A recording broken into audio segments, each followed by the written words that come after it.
ओम शांति। 30 सितंबर 2025 की मुरली से सुनते हैं बाबा के आज के अनमोल मधुर महावाक्य। मीठे बच्चे, बाप आए हैं सबके दुख हरकर सुख देने, इसलिए तुम दुख हरता के बच्चे किसी को भी दुख मत दो। मीठे बच्चे, बाप आए हैं सबके दुख हरकर सुख देने, इसलिए तुम दुख हरता के बच्चे किसी को भी दुख मत दो। प्रश्न, उच्च पद पाने वाले बच्चों की मुख्य निशानी क्या होगी? उत्तर, नंबर 1, वे सदा श्रीमत पर चलते रहेंगे। नंबर 2, कभी हट नहीं करेंगे। नंबर 3, अपने को आपे ही राज तिलक देने के लिए पढ़ाई पढ़कर गैलप करेंगे। नंबर 4, अपने को कभी घाटा नहीं डालेंगे। नंबर 5, सर्वप्रति रहम दिल और कल्याणकारी बनेंगे। उन्हें सर्विस का बहुत शौक होगा। नंबर 6, कोई भी तुच्छ कर्म नहीं करेंगे, लड़ेंगे झगड़ेंगे नहीं। गीत, तूने रात गवाई सोई के। ओम शांति।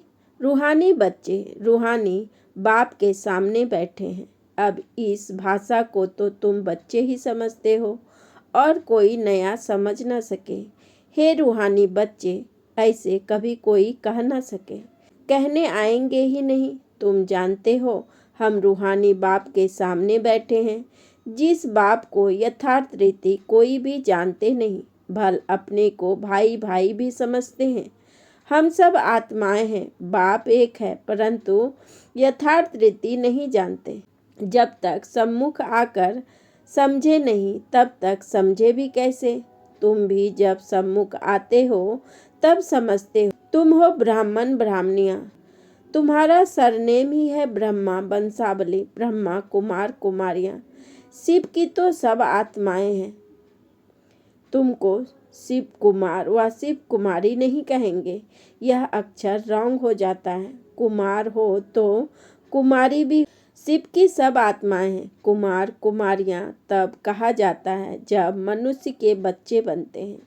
शिव के बच्चे तो निराकारी आत्माएं ही हैं। मूल वतन में सब आत्माएं ही रहती हैं, जिनको शालिग्राम कहा जाता है। यहाँ आते हैं तो कुमार और कुमारियां बनते हैं, जिस्मानी। वास्तव में तुम हो कुमार, शिव बाबा के बच्चे। कुमारियां और कुमार तब बनते जब शरीर में आते हो। तुम बीके हो, इसलिए भाई बहन कहलाते हो। अभी इस समय तुमको नॉलेज मिली, तुम जानते हो बाबा हमको पावन बनाकर ले जाएंगे।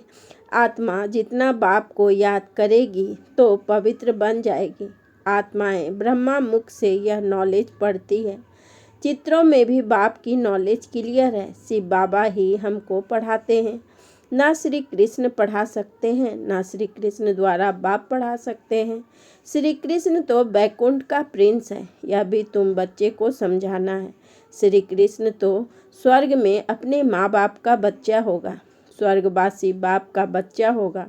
वह बैकुंठ का प्रिंस है, उनको भी कोई जानते नहीं। श्री कृष्ण जयंती पर अपने अपने घरों में श्री कृष्ण के लिए झूले बनाते हैं, वह मंदिरों में झूले बनाते हैं। माताएं जाकर गोलक में पैसे डालती है, पूजा करती है। आजकल क्राइस्ट को भी श्री कृष्ण मिसल बनाते हैं, ताज आदि पहनाकर माँ की गोद में देते हैं, जैसे कृष्ण को दिखाते हैं। अब श्री कृष्ण और क्राइस्ट राशि तो एक ही है, वो लोग कॉपी करते हैं। नहीं तो श्री कृष्ण के जन्म और क्राइस्ट के जन्म में बहुत फर्क है। क्राइस्ट का जन्म कोई छोटे बच्चे के रूप में नहीं होता है। क्राइस्ट की आत्मा ने तो कोई में जाकर प्रवेश किया है, बीज से पैदा हो न सके। आगे क्राइस्ट को कभी छोटा बच्चा नहीं दिखाते, क्रॉस पर दिखाते थे, यह भी दिखाते हैं। बच्चे जानते हैं धर्म स्थापक को कोई ऐसे मार न सके, तो किसको मारा? जिसमें प्रवेश किया उनको दुख मिला। सतो प्रधान आत्मा को दुख कैसे मिल सकता? उसने क्या कर्म किया जो इतने दुख भोगे? आत्मा ही सतो प्रधान अवस्था में आती है, सबका हिसाब किताब चुकतू होता है। इस समय बाप सबको पावन बनाते हैं। वहाँ से सतो प्रधान आत्मा आकर दुख भोग ना सके। आत्मा ही भोगती है ना, आत्मा शरीर में है तो दुख होता है। मुझे दर्द है, यह किसने कहा? इस शरीर में कोई रहने वाला है, वह कहते हैं परमात्मा अंदर है, तो ऐसे थोड़े ही कहेंगे हमको दुख है। सर्व में परमात्मा विराजमान है तो परमात्मा कैसे दुख भोगेगा? यह आत्मा पुकारती है, हे परम पिता परमात्मा हमारे दुख हरो। पारलौकिक बाप को ही आत्मा पुकारती है। भी तुम जानते हो बाप आया हुआ है, दुख हरने की युक्ति बता रहे हैं। आत्मा शरीर के साथ ही एवर हेल्दी वेल्दी बनती है। मूल वतन में तो हेल्दी वेल्दी नहीं कहेंगे, वहाँ कोई श्रेष्ठ थोड़े ही हैं, वहाँ तो है ही शांति। शांति स्वधर्म में टिके हुए हैं। अभी बाप आए हैं सबके दुख हरकर सुख देने। तुम मेरे बनते हो, किसको दुख नहीं देना। यह लड़ाई का मैदान है, परंतु गुप्त वह है प्रत्यक्ष। यह जो गायन है, युद्ध के मैदान में जो मरेंगे वह स्वर्ग में जाएंगे, उसका अर्थ भी समझाना पड़े। इस लड़ाई का महत्व देखो कितना है। बच्चे जानते हैं उस लड़ाई में मरने से कोई स्वर्ग में जा न सके, परंतु गीता में भगवानुवाच है, उनको मानेंगे तो सही। भगवान ने किसको कहा? उस लड़ाई वालों को कहा या तुमको कहा? दोनों को कहा। उन्हों को भी समझाया जाता है। अपने को आत्मा समझ बाप को याद करो, यह सर्विस भी करनी है। अब तुम स्वर्ग में अगर जाना चाहते हो तो पुरुषार्थ करो। लड़ाई में तो सब धर्म वाले हैं, सिख भी हैं, वो तो सिख धर्म में ही जाएंगे। स्वर्ग में तो तब आ सके जब तुम ब्राह्मणों से आकर ज्ञान ले। जैसे बाबा के पास आते थे तो बाबा समझाते थे, तुम लड़ाई करते सिर्फ बाबा की याद में रहेंगे तो स्वर्ग में आ सकेंगे। बाकी ऐसे नहीं कि स्वर्ग में राजा बनेंगे, नहीं। जास्ती उन्हों को समझा भी नहीं सकते, उनको थोड़ा भी ज्ञान समझाया जाता है। लड़ाई में अपने इष्ट देव को याद जरूर कर। सिख लोग तो गुरु गोविंद की जय कहेंगे, ऐसे कोई नहीं जो अपने को आत्मा समझ परमात्मा को याद करे। बाकी हाँ, जो बाप का परिचय लेंगे तो स्वर्ग में आ जाएंगे। सबका बाप तो एक ही है, पतित पावन। वह पतितों को कहते हैं मुझे याद करने से तुम्हारा पाप कट जाएंगे और मैं जो सुख धाम स्थापन करता हूँ उसमें तुम आ जाएंगे। लड़ाई में भी शिव बाबा को याद करेंगे तो स्वर्ग में आ जाएंगे। उस युद्ध के मैदान की बात और है, यहाँ और है। बाप कहते हैं ज्ञान का विनाश नहीं होता। शिव बाबा के बच्चे तो सब हैं। अब शिव बाबा कहते हैं मामेकम याद करने से तुम मेरे पास आ जाएंगे मुक्ति धाम। फिर जो ज्ञान सिखाया जाता है वह पढ़ेंगे तो स्वर्ग की राजाई मिल जाएगी। कितना सहज है, स्वर्ग में जाने का रास्ता सेकंड में मिल जाता है। हम आत्मा बाप को याद करती हैं। लड़ाई के मैदान में तो खुशी से जाना चाहिए, कर्म तो करना ही है। देश के बचाव के लिए सब कुछ करना पड़ता। वहाँ तो है ही एक धर्म, मतभेद की कोई बात नहीं। यहाँ कितना मतभेद है, पानी पर जमीन पर झगड़ा। पानी बंद कर देते तो पत्थर मारने लग पड़ते, एक दो को अनाज नहीं देते तो झगड़ा हो जाता है। तुम बच्चे जानते हो हम अपना स्वराज्य स्थापन कर रहे हैं। पढ़ाई से राज्य पाते हैं, नई दुनिया जरूर स्थापन होनी है। नूद है तो कितनी खुशी होनी चाहिए। कोई भी चीज में लड़ने झगड़ने की कोई बात नहीं, रहना भी बहुत साधारण है। बाबा ने समझाया है तुम ससुर घर जाते हो, इसलिए अब वनवास में सभी आत्माएं जाएंगी, शरीर थोड़े ही जाएंगे। शरीर का अभिमान भी छोड़ देना है। हम आत्मा है। 84 जन्म अब पूरा हुआ है। तो भी भारतवासी हो, बोलो भारत स्वर्ग था, अब तो कलयुग है। कलयुग में अनेक धर्म है, सतयुग में एक ही धर्म था। भारत फिर से स्वर्ग बनना है, समझते भी हैं।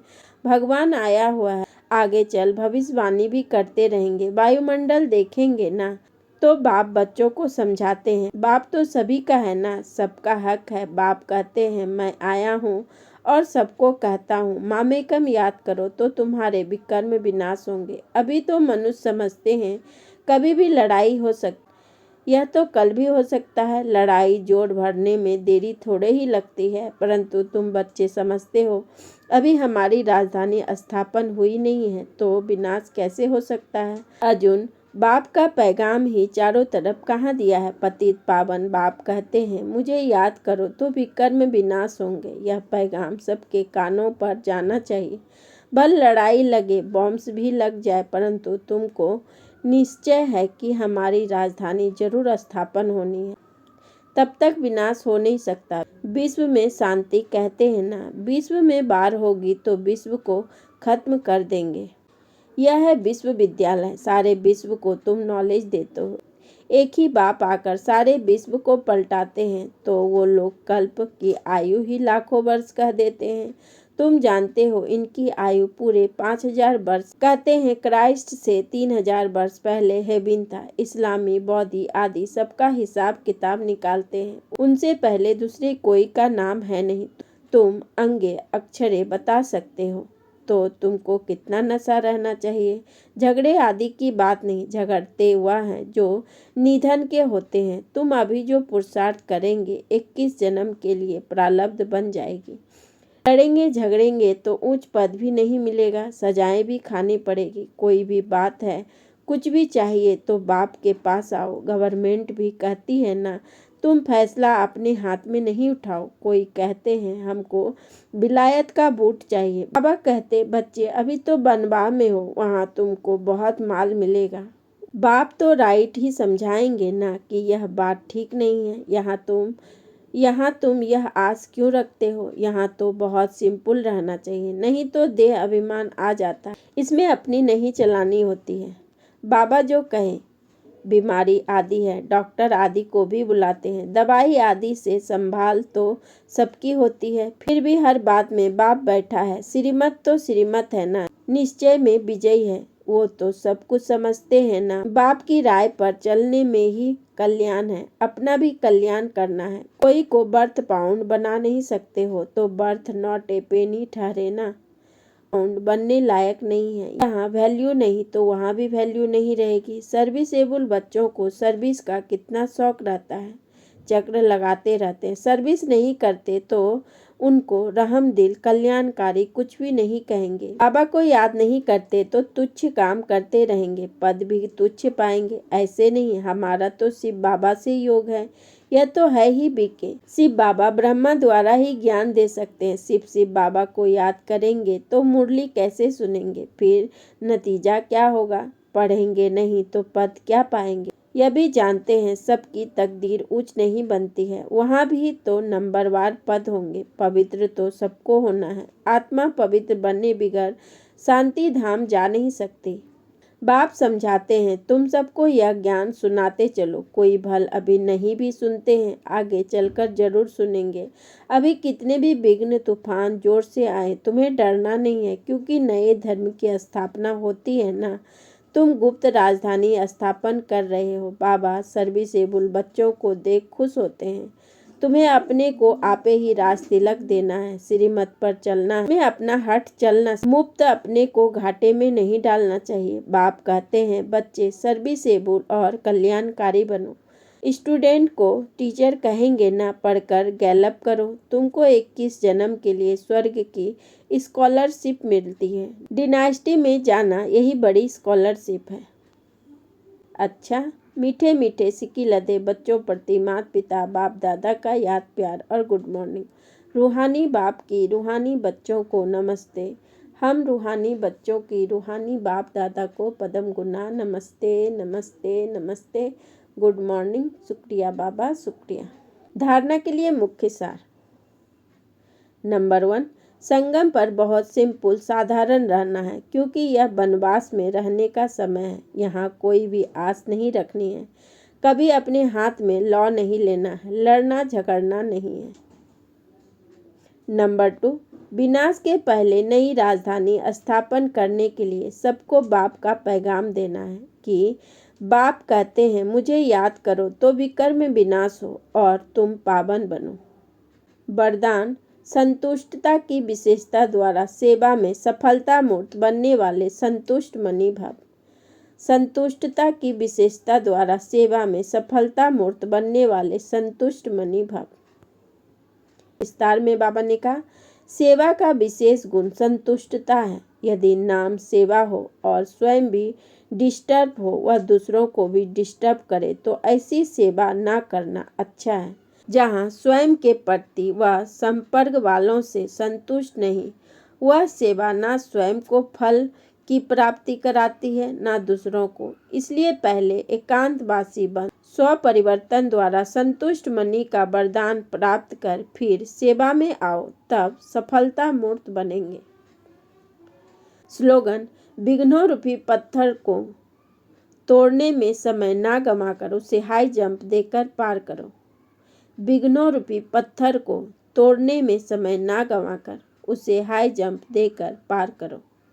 अच्छा, ओम शांति, ओम शांति, ओम शांति।